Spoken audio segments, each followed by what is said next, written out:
हम बेवफा हरगिज़ न थे, पर हम वफा कर न सके। हमको मिली उसकी सज़ा, जो हम खता कर न सके। Welcome again to my channel, it's me, मैं हूँ। और आज का सॉन्ग सुनकर आपको टॉपिक का अंदाज़ा तो हो गया होगा। जी हाँ, बेवफाई यानी दूसरा नाम एक्स्ट्रा मैरिटल अफेयर्स। आज मैं कोई और टॉपिक पे वीडियो बनाने वाली थी, बट क्योंकि किसी ने मुझसे बोला कि मैम इस पर वीडियो बनाइए, ये बहुत ही कॉम्प्लिकेटेड और बहुत ही सीरियस टॉपिक है जो आज की रिलेशनशिप को सबसे ज़्यादा डैमेज करता है, तो मैंने सोचा चलिए इसी पे थोड़ी बहुत बात करते हैं। मैं अपना व्यू पॉइंट रखती हूँ, देखिए आपका व्यू पॉइंट अलग हो सकता है, बट मैं कोशिश करती हूँ आपको मोटिवेट करने की अपने तरीके से। यही पर्पस है चैनल को स्टार्ट करने का। चलिए, एक्स्ट्रा मैरिटल अफेयर, अब सबके अपने अपने इसमें प्रॉस एंड कॉन्स होते हैं। एक्स्ट्रा मैरिटल अफेयर्स तो उसके साथ क्या जुड़ा है, एक्स्ट्रा, और एक्स्ट्रा शब्द का अर्थ होता है ज्यादा, कुछ ज्यादा। मतलब जितना आपके पास है उससे आपको कुछ ज्यादा चाहिए। और याद रखिए, हमारे यहाँ कहावत भी यही है कि अति सदा वर्जिए, यानी हर चीज़ की अति जो होती है वो बुरी होती है। तो यस, पहले तो मैरिटल अफेयर्स ही नहीं संभलते। आजकल की शादियों में आप देख सकते हैं कि कितनी शादियां जो है वो डिजास्टर बनती जा रही हैं। क्यों? क्योंकि कंपैटिबिलिटी नहीं है जीवन में, एक दूसरे के प्रति प्रेम और रिस्पेक्ट नहीं है, और फिर ऊपर से सोने पे सुहागा ये एक्स्ट्रा मैरिटल अफेयर, तो फिर तो कहने ही क्या। चलिए आज इस टॉपिक पे बात करेंगे कि एक्स्ट्रा मैरिटल अफेयर क्यों होता है, क्या ये सही है, क्या इसे कंटिन्यू करना चाहिए, या फिर एक बार बैक फुट पर आकर सोचना चाहिए कि कहीं आप किसी और के चक्कर में अपनी घर गृहस्थी को बर्बाद करने तो नहीं जा रहे हैं। चलिए स्टार्ट करते हैं। देखिए गाइस, शादी जो होता है बहुत ही पवित्र रिश्ता होता है। दो लोग जब आपस में जुड़ते हैं तो उनके साथ उनके परिवार भी जुड़ते हैं, ये सभी को पता है।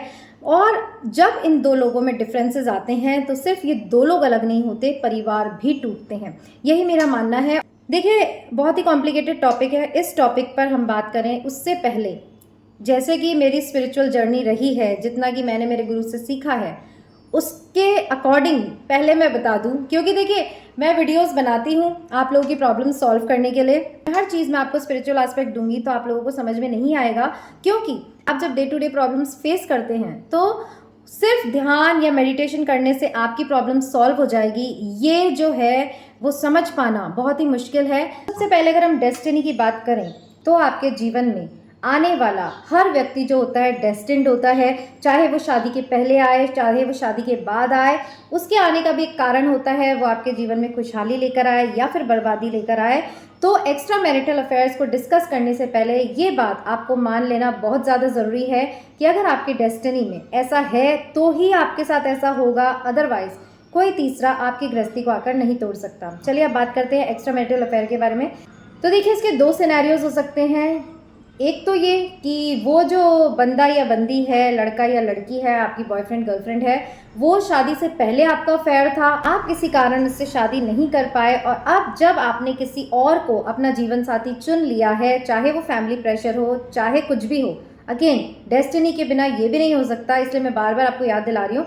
तो अगर आपने किसी और को अपना जीवन साथी चुन लिया है तो जो पहला आपका बॉयफ्रेंड या गर्लफ्रेंड थी वो ज़रूर उससे रिलेशन अभी तक बनाए रखना एक्स्ट्रा मैरिटल अफेयर हो जाएगा। मैरिटल मीन्स मैरिज के बाहर जो भी होगा वो अनैतिक होगा। क्यों? क्योंकि शादी को हमारे यहाँ पवित्र बंधन माना जाता है। अगर आप कहेंगे कि हमारा तो इससे रिश्ता शादी से पहले था, ये हमारी लाइफ में आने वाली दूसरी औरत है, पहली तो वही है, तो जी तो भी पहली वही मानी जाएगी जिसके साथ आपने समाज के सामने फेरे लिए हैं।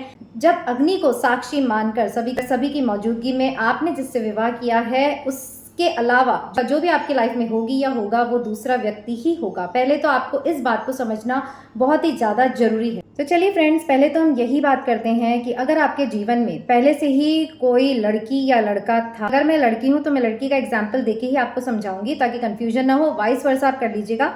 तो समझिए, मैं अगर कोई लड़की हूँ, मुझे कोई पसंद है और मैं उससे शादी करना चाहती हूँ, बेइंतहा प्यार करती हूँ, बट घर वाले मानने को तैयार नहीं हैं। ऐसे सिनेरियोज में आप क्या कर सकते हैं? आप अपने आप से पूछिए कि क्या आपका प्यार उतना मजबूत है कि आप उसके बिना जीवन भर नहीं रह सकते। अगर आपको जवाब मिलता है यस, तो अगर आप घर वालों की मर्जी के खिलाफ शादी करते हैं और सबको नाराज करते हैं तो ये आपका डिसीजन है। बट आप चाहते हैं कि घर वाले भी नाराज ना हो पर आपकी भी शादी इससे हो जाए, या वो लोग करने को तैयार नहीं है, तब ऐसे सिनेरियो में आपको क्या करना चाहिए। देखिए, ऐसे सिनेरियो में मैं यही कहूँगी कि शादी जो है वो एक बहुत बड़ा डिसीजन होता है। ये बिल्कुल ऐसा ही है कि किसी की ज़िंदगी आपके हाथ में दी जा रही है, तो आप उसके साथ इस तरह खिलवाड़ नहीं कर सकते हैं।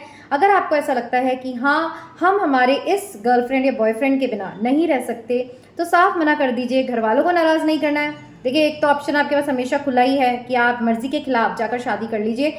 बट अगर आप घर वालों को नाराज़ नहीं करना चाहते हैं तो साफ साफ कह दीजिए कि शादी करूँगा या करूँगी तो इससे, नहीं तो मैं ज़िंदगी भर ऐसे ही रहने का डिसीजन लेती हूँ या लेता हूँ। और यकीन मानिए, थक हार कर घर वाले आपकी बात मान ही लेंगे।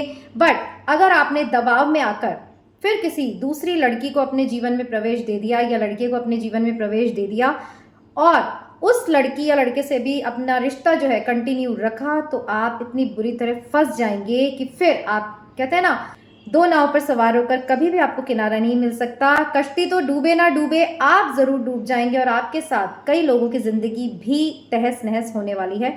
बहुत सोच समझ के आपको ये डिसीजन लेना है। अगर आपको किसी और से प्रेम है और आप उसे अपने जीवन में चाहते हैं तो उसके लिए स्टैंड लीजिए, या तो फिर प्रेम में पड़िए मत। वो कहते हैं ना, प्यार किया तो डरना क्या, तो वही फीलिंग रखिए और अपने जीवन में उसी व्यक्ति को लाइए जिसके के साथ आप जीवन निभा सकते हैं और के साथ आप अपना जीवन बिताना चाहते हैं। और अगर आपने किसी भी कारण ऐसा डिसीजन लिया कि घर वालों की मर्जी हो या कोई भी प्रेशर आप पर हो और आपने किसी और लड़की या लड़के से शादी करी, तो फिर इस पवित्र रिश्ते की मर्यादा रखिए और उसी को अपना जीवन साथी बनाइए। देखिए, इस सिनेरियो में ये तो मैंने आपको बता दिया कि क्या होना चाहिए और आपको क्या करना चाहिए। अब मैं आपको ये बताती हूँ कि अगर आप ऐसा नहीं करते हैं तो कितना खतरनाक मोड़ ये आपका डिसीजन ले सकता है।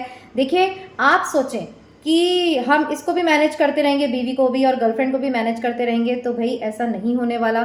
सोशल मीडिया की ज़िंदगी है, आप कुछ भी कर लें, कोई ना कोई बात आपके आगे आएगी ही। कहते हैं ना, जहाँ धुआं होता है आग वहीं लगी होती है, चिंगारी भी वहीं होती है। कितना ही छुपाने की कोशिश करें, जैसे कि कहा जाता है इश्क और मुश्क छुपाए नहीं छुपता, तो इसलिए सतर्क रहना बहुत ज़रूरी है। आपको पहले ही चॉइस दी जाती है कि आपको अपने जीवन में किसे चुनना है। अगर आप किसी और लड़की को चुनते हैं तो उसका साथ निभाइए, अगर आप अपनी गर्लफ्रेंड को चुनते हैं तो फिर उसी के साथ रहिए, उसके लिए स्टैंड लीजिए और दुनिया चाहे इधर से उधर हो जाए, आप उसका साथ मत छोड़िए। नहीं तो इसके इतने खतरनाक अंजाम होंगे कि उस लड़की का जीवन तो खराब होगा ही, साथ ही आपकी गर्लफ्रेंड पर भी इतनी तोहमतें लगाई जाएगी या बॉयफ्रेंड को भी इतना अक्यूज़ किया जाएगा कि तमाशा ही बन जाएगा। देखिए, वो गाना सुना है ना हमने कि हम चाहने वाले हैं तेरे, यूं हमको सताना ठीक नहीं, महफिल में तमाशा बन जाए, इस दर्जा सताना ठीक नहीं। तो अगर आप एक्स्ट्रा मैरिटल अफेयर रखते हैं तो जी हाँ, आपका भी तमाशा बनता है और आपसे जुड़े सभी लोगों का, सिर्फ गर्लफ्रेंड या वाइफ का ही नहीं, सभी लोगों का तमाशा बन के रह जाता है। बहुत ही खतरनाक चीज़ है। एक बार कुछ भी डिसीजन लेने से पहले सोचिए। अगर आपकी शादी नहीं हुई है तो जिससे आप प्यार करते हैं उसका स्टैंड लीजिए, उसी के साथ रहिए। और अगर आपकी शादी हो चुकी है तो तुरंत उस रिश्ते को ख़त्म कर दीजिए, ये मानकर कि ज़िंदगी को, आपकी किस्मत को यही मंजूर था। तो चलिए, ये जो मैंने एक्स्ट्रा मैरिटल अफेयर का बताया ये था पार्ट 1, जिसमें मैंने आपको बताया कि देखिए, बहुत बड़े बड़े वीडियोस बनाने से फ़ायदा नहीं है, क्योंकि इतने बड़े वीडियोस कोई देखना पसंद नहीं करता। और कई लोग मुझे कमेंट करते हैं, मतलब मेरे घर वाले कहते हैं छोटे वीडियो बनाओ, और मुझे जो व्यूअर्स हैं वो कहते हैं जी नहीं, आप एक ही वीडियो में जितना आपको बोलना है बोलिए, हम सुनने को तैयार हैं। तो that is very sweet of you. But मैं सोचती हूँ कि अगर कंटेंट छोटा हो तो आप आराम से काम करते वक्त, कुछ भी करते वक्त आप सुन सकते हैं, मोटिवेट हो सकते हैं। ज़्यादा लंबी बातचीत अगर होगी तो आप भी डिसइंटरेस्टेड फील करेंगे। तो चलिए, आज के टॉपिक में हम इतना ही डिस्कस कर पाए। अगर आपके जीवन में पहले से कोई है और आपकी शादी की बातें चल रही है तो क्या डिसीजन लेना है आपको बहुत ही सतर्कता से, ताकि दोनों का जीवन खराब ना हो और एक्स्ट्रा मैरिटल अफेयर जो है ऐसे शब्दों का सामना आपको ना करना पड़े।